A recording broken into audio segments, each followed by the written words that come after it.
하나님께서 오늘 새벽 우리에게 주신 말씀 요한계시록 2장 1절부터 11절까지 말씀입니다. 이 말씀을 한 절씩 교독하시고 마지막 11절은 다 같이 한 목소리로 합독하겠습니다. 에베소 교회의 사자에게 편지하라. 오른손에 있는 7뼈를 붙잡고 7 금 촛대 사이를 거니시는 이가 이르시되 내가 내 행위와 수고와 내 인내를 알고 또 악한 자들을 용납하지 아니한 것과 자칭 사도라 하되 아닌 자들을 시험하여 그의 거짓된 것을 내가 드러낸 것과 또 내가 참고 내 이름을 위하여 견디고 게으르지 아니한 것을 아노라. 그러나 너를 책망할 것이 있나니 너의 처음 사랑을 버렸느니라. 그러므로 어디서 떨어졌는지를 생각하고 회개하여 처음 행위를 가지라. 만일 그리하지 아니하고 회개하지 아니하면 내가 내게 가서 내 촛대를 그 자리에서 옮기리라. 오직 내게 이것이 있으니 내가 니골라 당의 행위를 미워하는도다. 나도 이것을 미워하노라. 귀 있는 자는 성령이 교회들에게 하시는 말씀을 들을지어다. 이기는 그에게는 내가 하나님의 낙원에 있는 생명나무의 열매를 주어 먹게 하리라. 서머나 교회의 사자에게 편지하라.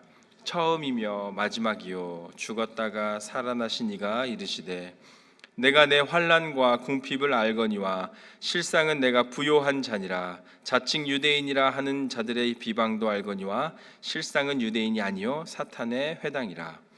너는 장차 받을 고난을 두려워하지 말라.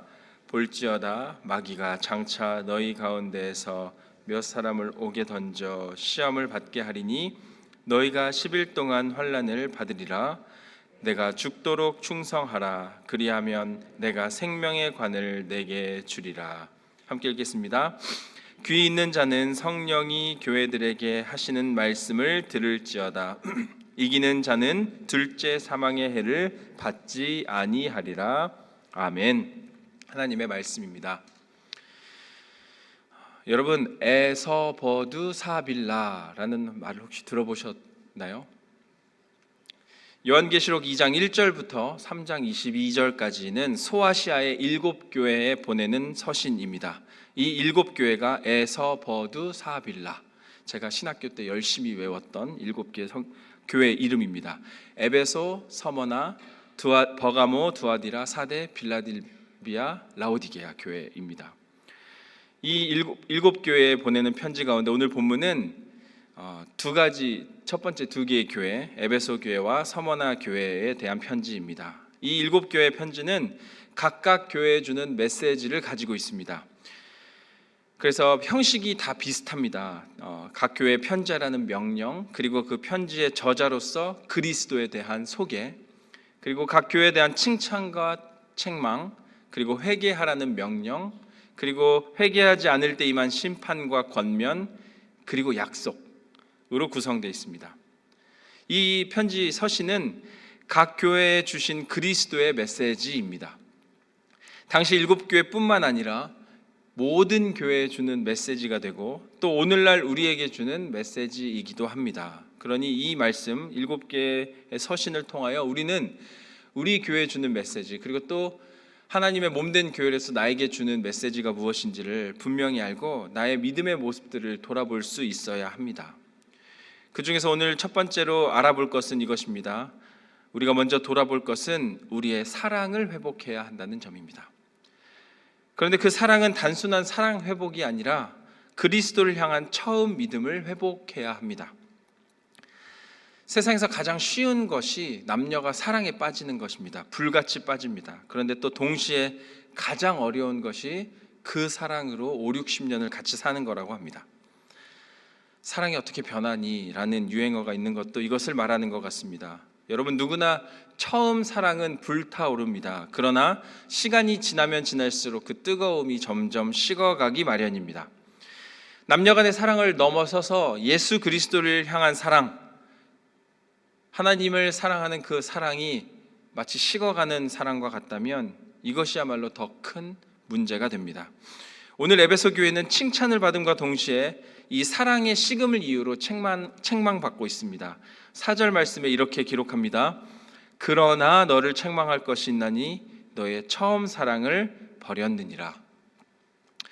에베소 교회에는 칭찬과 책망이 동시에 전해졌습니다. 먼저는 칭찬을 받았습니다. 칭찬의 내용은 이것입니다. 지금껏 영적인 전투를 잘 감당해 왔다. 거짓 사도들을 잘 구별해냈다. 잘 견디었다. 내용입니다. 어떤 영적 전투일까요? 이를 위해서 에베소 교회가 세워진 그 배경을 조금 알면 좋습니다. 에베소라는 도시에 세워진 이 에베소 교회는 원래 에베소라는 도시가 항구 도시였습니다. 그런데 어떠한 지진과 산사태로 인하여 이 항구 도시로서의 기능을 더 이상 할 수 없게 되어버린 도시가 되었습니다. 그런데 역사적으로 이 산사태의 원인, 또 지진의 원인 중에 하나가 무분별한 벌목으로 인한 삼림의 훼손이었다고 합니다. 이것은 다시 말해서 그곳 사람들의 욕심이 스스로의 화를 자초했습니다. 그래서 에베소는 욕심이 가득한 도시였습니다. 게다가 에베소는 우리가 주일 설교를 통해 이미 들었던 것처럼 아데미 우상의 본거지였습니다. 바울이 말씀을 전하자 그 우상 숭배자들로 인하여 큰 소동이 있었던 도시, 그 교회가 바로 에베소 교회였습니다. 에베소는 우상이 많은 타락한 도시였습니다. 한마디로 에베소 교회는 그 교회의 시작부터가 어려운 교회, 쉽지 않은 것이 분명했습니다. 하지만 이곳에 바울이 교회를 세웠고 두란노 서원에서 복음을 열심히 헌신으로 전파하며 후에는 아볼로가 가르쳤고 우리가 잘 아는 브리스길라와 아굴라 그리고 디모데, 사도 요한이 목회한 교회가 바로 이 에베소 교회입니다. 어렵고 힘든 타락한 도시에서 신앙이 본이 되며 신학의 정통성을 지켜나간 교회, 이렇게 모든 면에 모범적이었던 이 에베소 교회는 그간 그 환경적인 요인들로 인하여 수많은 이단들과 영적인 전투를 해온 것입니다. 그 내용 중에 하나가 오늘 기록되어 있습니다. 6절에 이렇게 기록합니다. 오직 내게 이것이 있으니 내가 니골라당의 행위를 미워하는도다. 니골라당이라 불리는 거짓 교사들을 용납하지 않고 교회가 지켜야 할 그 본질을 잘 지켜나간 것, 그런 이유로 모든 성도들에게 올바른 교리와 거룩한 행위를 위해 강조하며 가르친 곳이 바로 이 에베소 교회였습니다. 에베소 교회는 영적 전투를 잘 감당한, 견딜 줄 아는 교회였습니다. 마땅히 행할 모습이었습니다. 칭찬받을 만합니다. 그런데 이 모습들이 지속되자, 다시 말해서 점점 형식과 교리에 치중하게 되자 이제 본질과 비본질 사이에서 우왕좌왕하게 되고 이 교회가 결국 그 열정과 사랑을 잃어버리게 된 것입니다. 교회 내부로는 이단과 밖으로는 세상 문화와 열심히 싸우다 보니 하나님 사랑, 이웃 사랑의 그 본질을 식어버리게 된 것입니다. 예수님께서는 그런 에베소 교회에 스스로를 어떻게 소개하냐, 7뼈를 붙잡고 7금 등대 사이에 다니시는 분으로 소개하십니다. 이것은 교회의 주권은 예수 그리스도께 있다, 사랑이 먼저이다라는 것을 알려주는 말입니다. 그리고 영적 전투는 잘 감당했으나 잃어버린 그 사랑에 안타까워하시며 속히 그 사랑을 회복할 것을 촉구하시는 것입니다. 여러분, 오늘 에베소 교회에 주시는 말씀을 통해 우리가 기억해야 할 것은 이것입니다. 교회가 사랑을 지키지 못한다면 더 이상 교회가 아닐 수 있다는 겁니다. 여러분, 이 말씀을 통해 우리는 우리 스스로를 돌아보아야 합니다. 처음 사랑을 회복해야 합니다. 우리는 교회를 통하여 또 우리 많은 삶을 통하여 수많은 일들을 하며 다양한 모습으로 하나님을 섬기고 있습니다. 당연히 그 일과 헌신이 필요합니다. 하지만 일과 헌신 가운데 그리스도의 사랑이 빠져나간다면 그때는 잠시 멈추고 그 사랑을 회복할 때라는 것을 기억해야 하는 것입니다. 이것은 그냥 일을 포기하고 쉬라는 것이 아닙니다. 내 마음을 점검하라는 것입니다. 예수님께서 진짜 원하시는 것은 그 일을 감당하여 좋은 결과나 어떤 목적을 성취하는 데 있는 것이 아니라 그 일을 통하여 그리스도를 더욱 사랑하기를 원하시고 그리스도를 사랑함으로 영적으로 성숙하기를 원하시는 것입니다. 그런데 우리는 이 세상 이치 가운데 살아가며 때로는 주님을 섬긴다고 헌신하며 사랑보다 결과의 목적의 성취에 급급할 때가 있지 않은지, 오늘 이 시간 에베소 교회에 주신 메시지를 보며 우리 모두가 주의 일을 감당할 때 특별히 사랑으로 감당하시기를 바랍니다. 조금은 서투를 수 있습니다. 조금은 부족한 면이 있을 수 있습니다. 하지만 나에게 새 생명 주신 그 예수 그리스도에 감사하는 마음으로, 그 사랑으로 그분을 너무나 사랑하는 마음으로 충성하시기를 바랍니다. 그리하여 주님 처음 만났을 때 그 기쁨과 감격을 회복하는 사랑이 가득한 충성 모두가 감당하시기를 주님의 이름으로 축원합니다. 다음으로 우리가 말씀을 통해 돌아볼 것은 우리는 한결같은 충성해야 합니다. 한결같은 충성으로 끝까지 주님 사랑하고 주의 일 감당할 수 있어야 합니다. 충성의 사전적 의미는 참된 마음에서 우러나는 정성으로 국가와 임금의 몸을 또 마음을 다하여 헌신하는 것이라고 정의합니다. 그런데 이 일반적 사전적 정의와는 조금 다르게 오늘 본문 속 그리스도에 대한 충성은 절대자에 대한 피조물의 무조건적 복종을 요구하는 것이 아닙니다. 그리스도에 대한 충성은 이것입니다. 날 위해 먼저 희생하시고 나에게 사랑을 베푸신 예수님, 그런 예수님을 너무나 사랑하는 마음에 스스로 저절로 우러나오는 진정한 헌신을 말하는 겁니다. 사회적 계급이나 권력 앞에 복종하여 무조건적으로 헌신하는 것이 아니라 사랑의 올바른 관계에서 나오는 아름다운 헌신입니다. 오늘 본문의 서문화 교회는 이 충성과 헌신에 칭찬받은 교회입니다. 서문화 교회는 이 에베소 교회에서 북쪽으로 36마일 정도 떨어진 도시에 세워진 교회입니다. 그런데 서문화 교회의 그 배경이 또한 독특합니다. 이 서문화라는 지역은 과거에 화재와 지진으로 또 여러 번 폐허되었다가 알렉산더 대왕이 점령한 후에 재건하여 각종 신전과 웅장한 건물들로 가득 채운 재건한 도시, 계획 도시였습니다. 그리하여 소아시아에서 가장 아름다운 항구 도시로 불리었습니다. 저는 이 서머나 교회를 생각하면 미국 시카고가 생각납니다. 대화재로 새롭게 세워진 번영한 도시.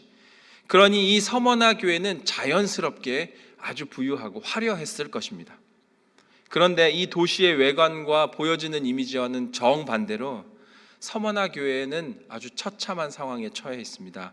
오늘 본문 9절에 이렇게 기록합니다. 내가 내 환난과 궁핍을 알거니와 실상은 내가 부요한 자니라. 자칭 유대인이라 하는 자들의 비방도 알거니와 실상은 유대인이 아니요 사탄의 회당이라. 서머나 교회를 한마디로 말하면 환난과 궁핍으로 설명되는 안타까운 교회였습니다. 성도들은 감옥에 갇히고 주변의 세상의 폭도들의 공격으로 인하여 그 교회의 소유물이 약탈당해버린 곳, 게다가 언제 끝날지 모르는 박해가 계속되어 성도들의 믿음 생활을 흔들고 그 삶의 자리를 위태롭게 하는 상황에 빠진 교회였습니다. 그런데 이러한 교회는 칭찬받았습니다. 8절에 이렇게 기록합니다. 서머나 교회의 사자에게 편지하라. 처음이요 마지막이요 죽었다가 살아나신 이가 이르시되.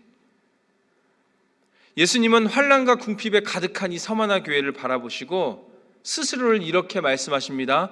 처음이고 마지막, 죽었다가 살아나신, 다시 말해 승리자의 모습으로 찾아오시겠다 약속하십니다.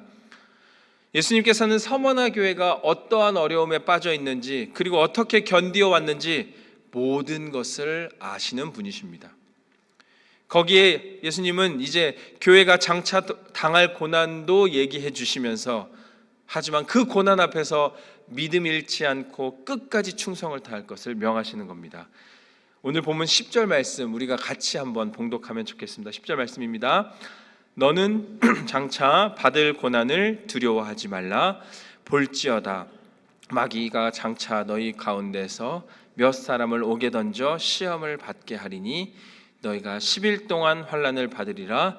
내가 죽도록 충성하라. 그리하면 내가 생명의 관을 내게 주리라. 아멘. 서머나 교회는 이 환난과 궁핍, 어려운 교회 상황 가운데서도 끝까지 충성한 교회로 칭찬받았습니다. 그들은 실제로 로마 황제의 예배를 끝까지 반대하였고 많은 박해 가운데도 굴하지 않았던 교회였습니다. 여러분, 이러한 서머나 교회 모습과 또 오늘 10절에 예수님께서 약속하신 말씀이 오늘 이 시대를 살아가는 우리에게 큰 힘과 위로가 되고 은혜가 되는 겁니다. 우리 앞길은 마치 서머나 교회 성도들이 당했던 그 핍박과 같은 그 고난과 같습니다. 믿는다는 이유로 시험받기도 하고 핍박받기도 하고 때로는 조롱을 당하기도 합니다. 그러나 그 가운데 우리가 죽도록 충성할 수 있는 것은 처음이고 마지막이시며 죽었다가 살아나신 승리자이신 예수 그리스도께서 나와 함께 하시고 나에게 생명의 관을 주시겠다 약속하셨기 때문입니다. 우리가 끝까지 충성할 수 있는 용기는 부활의 주님을 사랑할 때 가능합니다. 여러분, 벌써 11월입니다. 한 해가 가고 있으며 또 한 해를 준비하는 시간입니다. 지금 여러분에게 여러 가지 많은 일들이 맡겨졌을 것이고 또 맡겨질 것입니다. 이런 상황에서 나에게 맡겨진 이 주님의 일들을 어떻게 감당할지를 우리가 점검해야 하는 겁니다. 그 일들이 부담되어 피하고 싶고 그저 쉬고 싶은 마음에 내려놓고 싶고 하기 싫을 수도 있습니다. 하지만 우리가 그럼에도 감당할 수 있는 것은 승리의 예수님께서 나와 함께 하시기 때문입니다. 그분 사랑하는 마음으로 헌신함이 마땅하기 때문입니다. 요한복음 13장 1절에 이렇게 기록합니다. 유월절 전에 예수께서 자기가 세상을 떠나 아버지께로 돌아가실 때가 이른 줄 아시고 세상에 있는 자기 사람들을 사랑하시되 끝까지 사랑하시니라. 여러분, 예수님은 십자가를 앞두고 끝까지 사랑하셨습니다. 그리고 결국 죽음을 이기시고 우리에게 새 생명을 주신 승리자이십니다. 그런 주님을 바라보며 우리도 끝까지 사랑으로 충성해야 합니다. 한결같은 충성이 저와 여러분의 삶에 가득하기를 주님의 이름으로 간절히 축원합니다. 아멘.